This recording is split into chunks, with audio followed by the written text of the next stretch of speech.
Hello and welcome to Creator Weekly Live for, whoops, a little problem with my equipment here. Welcome to Creator Weekly Live for February 18th, 2024. I'm Peggy Kay, and today I've got some updates for YouTube and for AI and some other things. So stay tuned. Also, please check out my community tab. There is a good quiz this week about account security. Take the quiz, follow the recommendations to keep your account secure. Okay, give me one moment here to clean up what I knocked over. So, I don't know why I am so clumsy this morning, but it's just one of those days, I guess. Let's see, what am I doing here? Okay, so to get started, my favorite top update for this week is actually something that is near and dear to my heart. Oh, let me take a moment to welcome you all here live. It's great to see you, Craig and Rose. Amazing to see someone both from Southern California and from Australia. That's exciting. Thank you so much for joining me today. So the first update I wanted to talk about is one that I like because it gives more prominence to community posts. If you're using the YouTube mobile app, you can interact with any post that's in your feed. Now, a post can be photos, a poll, a quiz, text. It's just not a regular video. It can share a video, it can be promoting a live stream, and so forth. If you're in the home feed of the YouTube mobile app and you engage with one of those posts, so you like it, for example, you should see a button appear that says View All Posts. This is new. Click View All Posts, and it takes you to the posts feed. This is a brand new feature, and it's just what it sounds like. It's a feed of only posts. So once you have this open, you'll see all the quizzes and polls and text and so forth.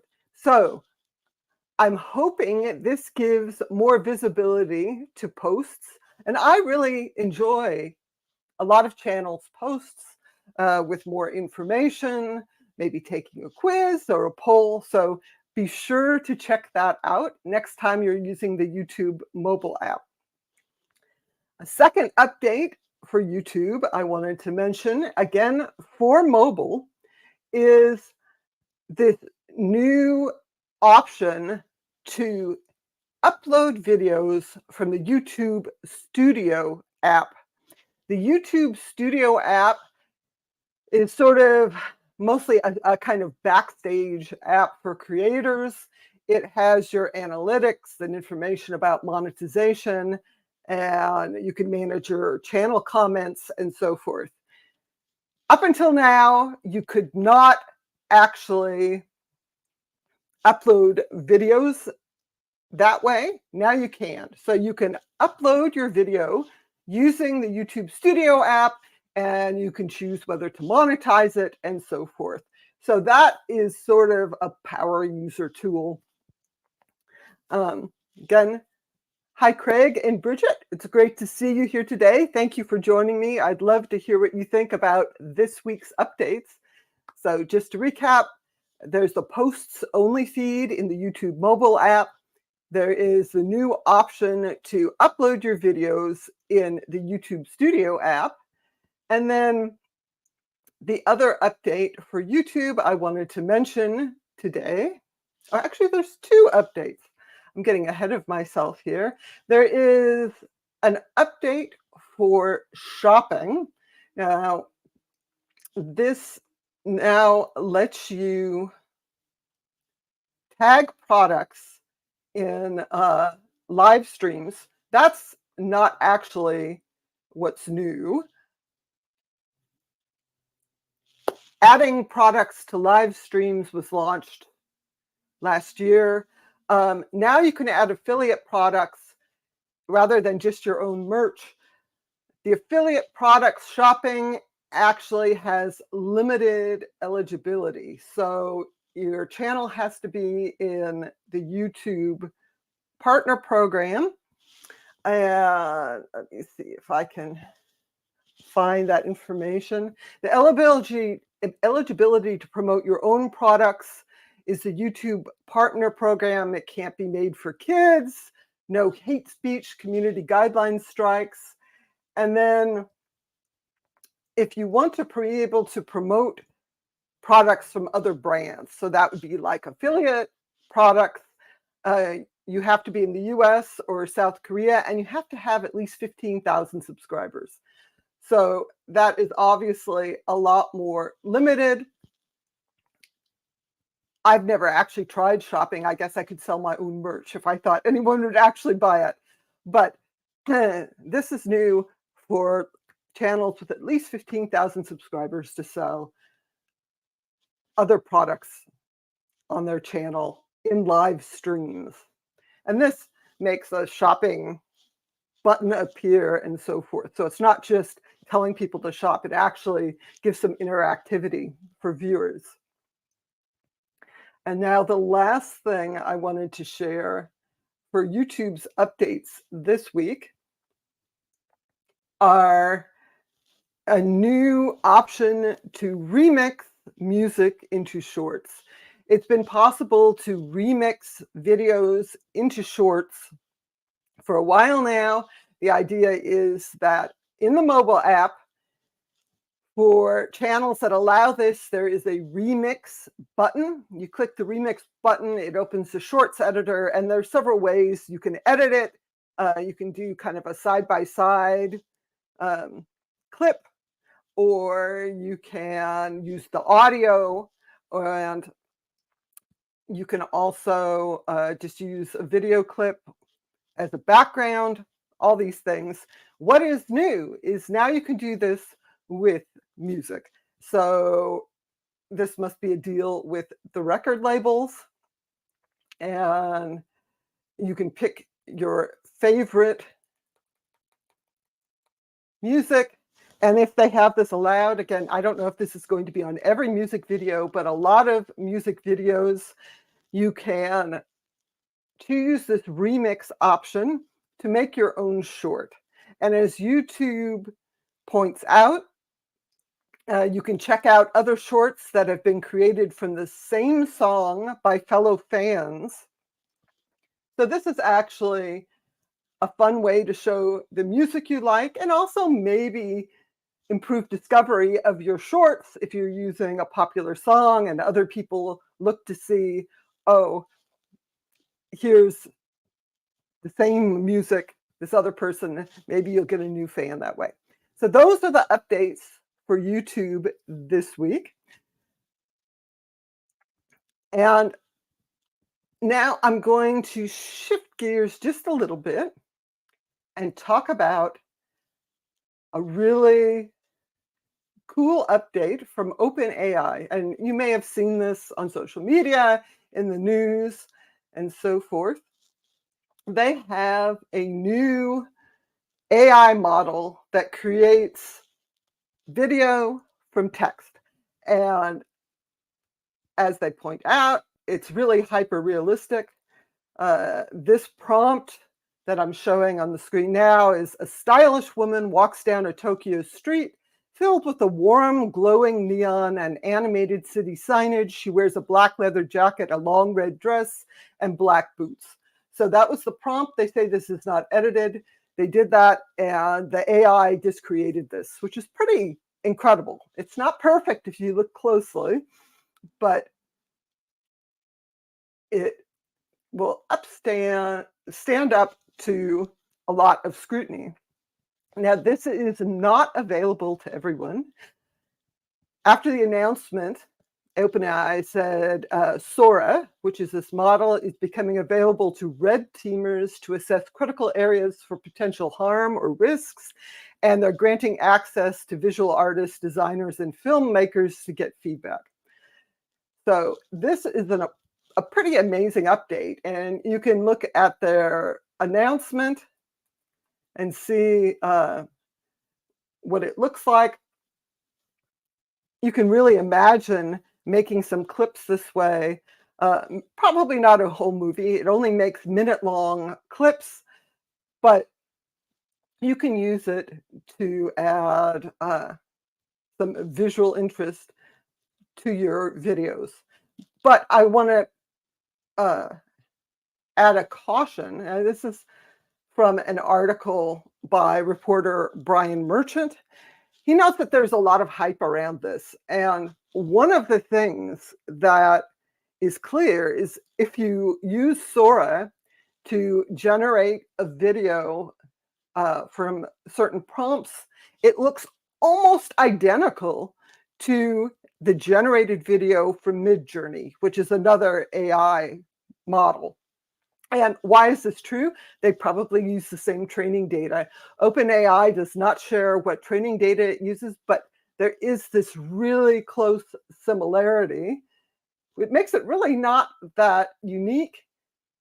Again, this is an example where there is a generated video of a bird, and it looks almost identical to this Shutterstock stock video. And that's not hugely surprising because OpenAI has a deal with Shutterstock to use that for training. So it looks like this AI model is mostly just kind of regurgitating what it's already taken in. So it may not be as original as it seems. It's still pretty incredible. You can definitely imagine using this for inserting maybe quick special effects kinds of things, but use caution. And it's pointed out that it's to OpenAI's benefit to really hype up all these updates, in part because it lets them raise money. Running these AI tools is energy intensive, processor intensive. It's actually really expensive to do. They're looking for more investors probably. So take everything with a little pinch of salt.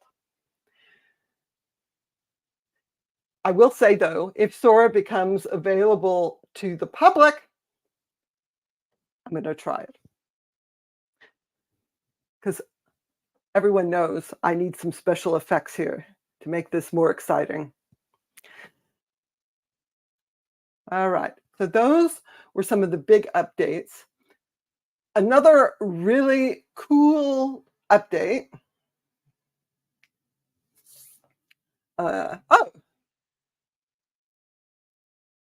It's easy to go down rabbit holes with AI. That is absolutely true.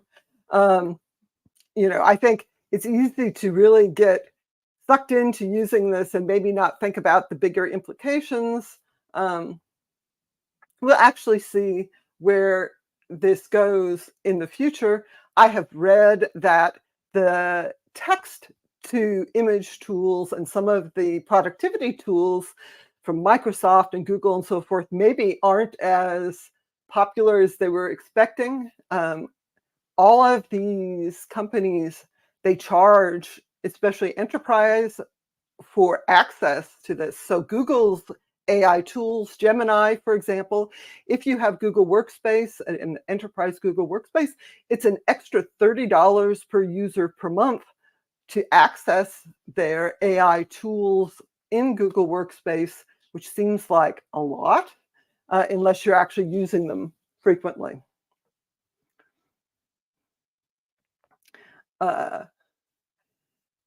And Jeff says, okay, put this AI on a spaceship and send it out and about. Respectfully, of course. So, AI is here to stay. These generative AI is here to stay. And there's a lot of sort of whiz bang, amazing things. I have a suspicion a lot of that is just going to kind of fade a little bit. And maybe these will evolve into useful tools for video makers. So it isn't going to replace video makers. It's just maybe going to make some things easier. I mean, you can use the AI tool to add video for something you couldn't shoot with a real camera. So it really could boost creativity. I doubt anyone's going to make a full-length movie from it, except as maybe kind of a stunt.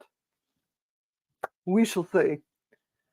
The other kind of neat thing that I wanted to talk about today is a new tool from Google Slides, which is not, the sexiest product in the world, but they have a new speaker spotlight option. The idea is that you make a slide and you put a placeholder for video in it, and then when you're presenting this slide, example in Google Meet video call, you can then be right there in the middle of the image. So instead of it being a presentation like I'm doing now, and the person talking is over to the side, what we'll see is person front and center. So that's a lot more engaging. They also point out that you could make a recorded presentation this way, which I think would look pretty nice. These are things you can do in other products, of course. Canva lets you insert your image or video anywhere in your presentation. But this is a great tool. The only downside is that this is only available to Google Workspace. So if you have a free personal Google account or a Google Workspace individual account, it's not available. But I thought it's kind of nice to at least see Google integrating some of these things. And I had a little bit of an organization problem here earlier where I knocked over my tablet that has my list of things I wanted to talk about. So I'm still getting on track. All right, so speaker spotlight and slides. Oh, so a few other things I wanted to mention today. This is something new that's coming if you have an Android device. And I bet a bunch of you do. I have an Android device. So cloud photos now available in the Android photo picker. This is an article for Android developers. So this is for people who make the apps.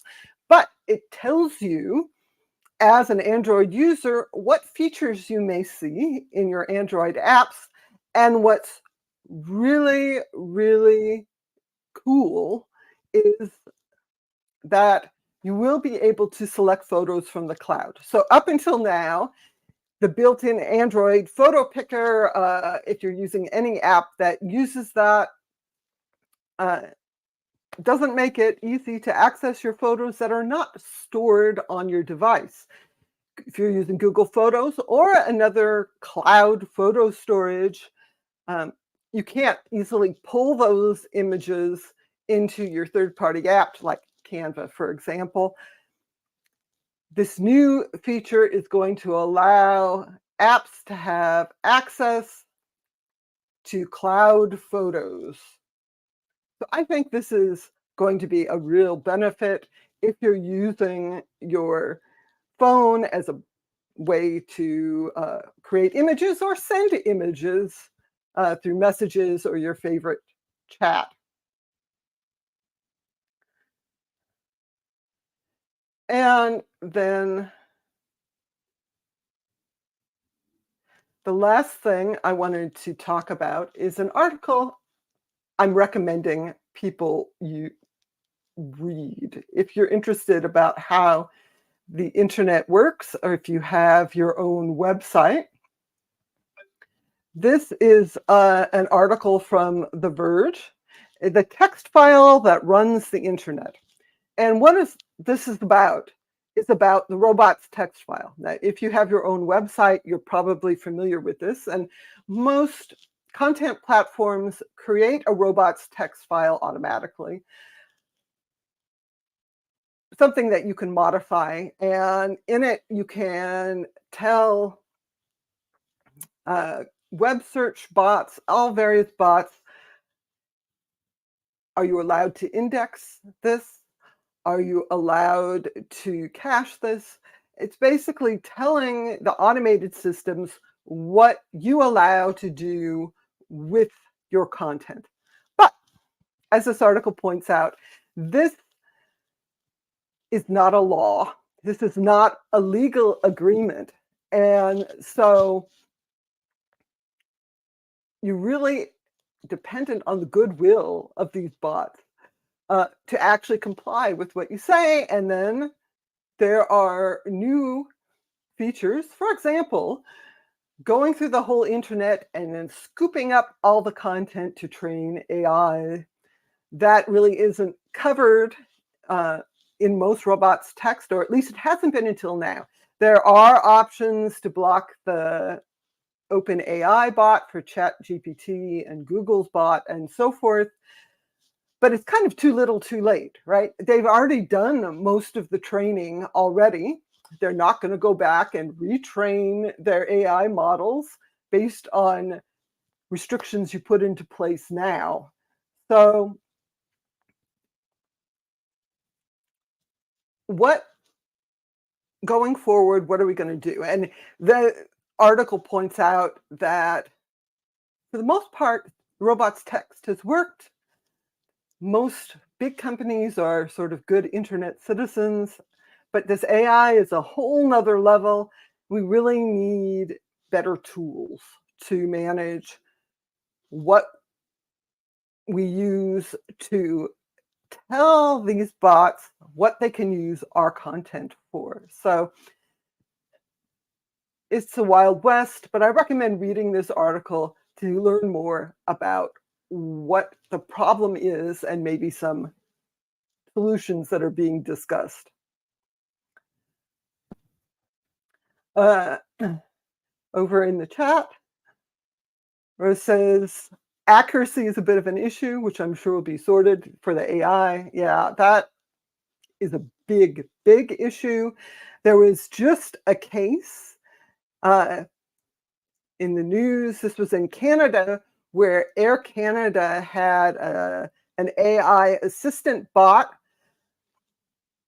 and it told a customer that they could get um, a special discount for there was a death in their family, and airlines often have a special discount for people going to a funeral.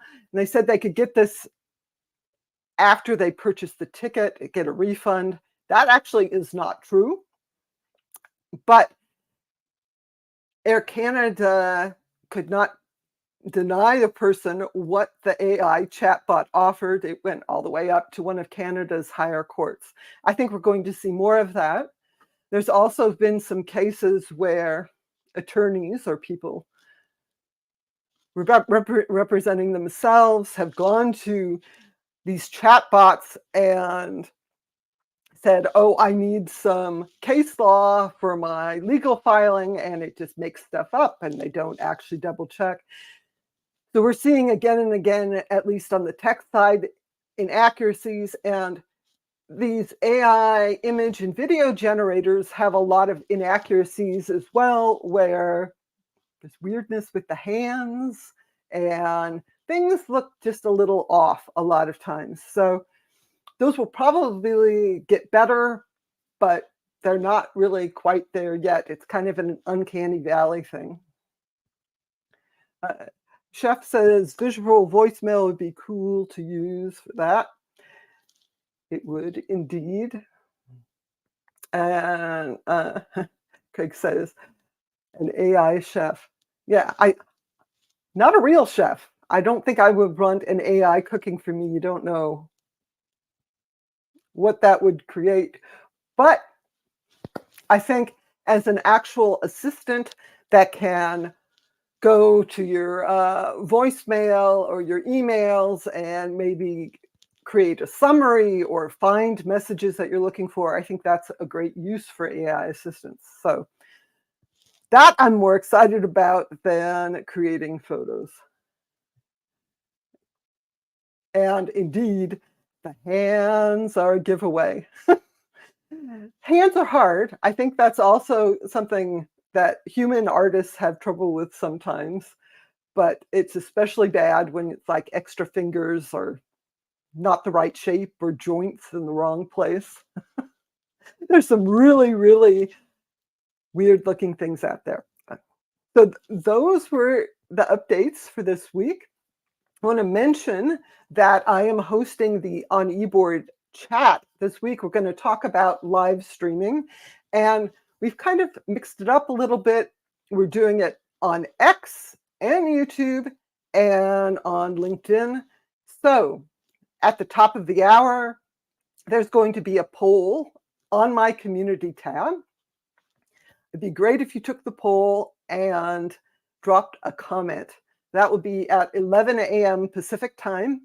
I don't know what that is in your time zone, but that is 5 minutes from now. So I hope you will join the chat. Thank you so much for joining me today. I know it's Sunday. For some of you, it's late at night. I appreciate you joining me live so much. Thank you, and I hope to see you next week too.